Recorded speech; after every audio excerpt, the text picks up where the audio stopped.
ఒక్కడే రాజురా, ఆ రాజు గాథే ఈ రాజు పాట, నా పేరే రాజు, ఎన్ పేర్దా రాజు, మేరా నామ్ రాజు, మై నేమ్ ఈజ్ రాజు. మన భారతంలో కౌరవులు పాండవులు రాజాలురా, ఈ కొండ వీటికి రాజసింహుడొక్కడే రాజురా.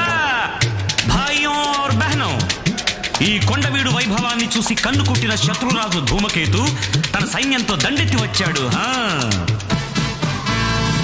అప్పుడు మన రాజసింహుడు తెలివిగా ఈ సొరంగ మార్గం గుండా తన సేనలతో శత్రు సైన్యం మీదకి మెరుపు దాడి చేశాడు.